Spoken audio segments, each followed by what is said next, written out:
আসসালামু আলাইকুম প্রিয় বন্ধুরা, আমি 3 মিনিটের একটি ভিডিও নিয়ে আপনাদের সামনে হাজির হলাম।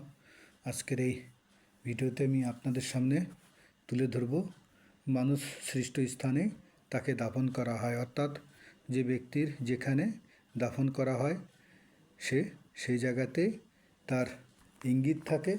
আজকে হাদিসের আলোচনার মাধ্যমে সেটি আপনাদের সামনে আমি তুলে ধরব।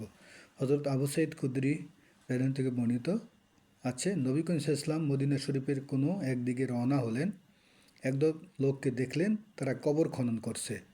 মহানবী সাল্লাল্লাহু আলাইহি ওয়াসাল্লাম তাদেরকে জিজ্ঞেস করলেন, কার জন্য কবর খনন করছো? লোকেরা বলল, আবিসিনিয়ার এক লোক এখানে এসে ইন্তেকাল করেছে, তার কবর করছে।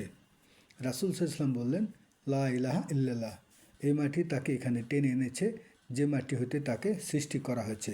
এই হাদিসটি অসংখ্যবারই বর্ণনা করেছেন। তার মানে আমরা এখানে জানতে পারলাম যে কোনো ব্যক্তিকে যেখানে কবর দেওয়া হয় মূলত সেখানকার মাটি দিয়েই সেই ব্যক্তিকে সৃষ্টি করা হয়।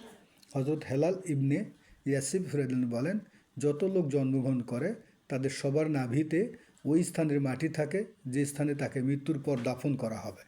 হযরত আবদুল্লাহ ইবনে মাসউদ রাদিয়াল্লাহু বর্ণিত, যে ফেরেশতা মানুষের উদরের বাচ্চা রক্ষণাবেক্ষণের দায়িত্বে নির্দিষ্ট, সেই উদরে বীর্য যাবার পর আল্লাহ তাআলা জিজ্ঞাসা করে যে এ বীর্য দ্বারা সন্তান সৃষ্টি হবে কি না।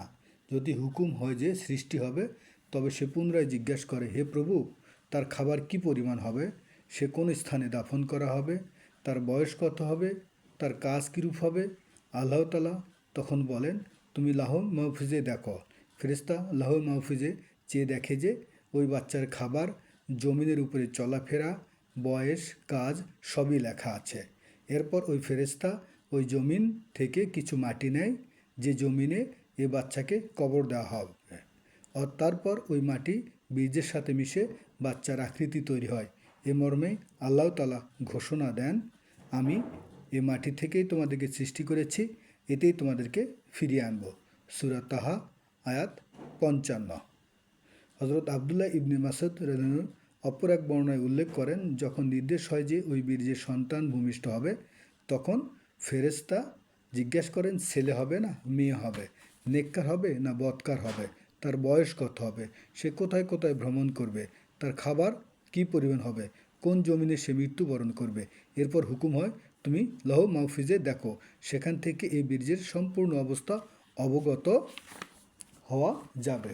তারপর ফেরেশতা লৌহ মাহফুজে দেখে, বীর্যকে সম্বোধন করে জিজ্ঞাসা করে, খাদ্য দানকারী কথার উত্তর দেয় আল্লাহ। এভাবে 60টি কথা জিজ্ঞেস করা হয় এবং প্রত্যেকটি কথার উত্তরে সে বলে আল্লাহ। তৎপর ওই বীর্য থেকে সন্তান সৃষ্টি হয়। সুবহানাল্লাহ। আমরা অত্যন্ত গুরুত্বপূর্ণ জিনিস জানলাম।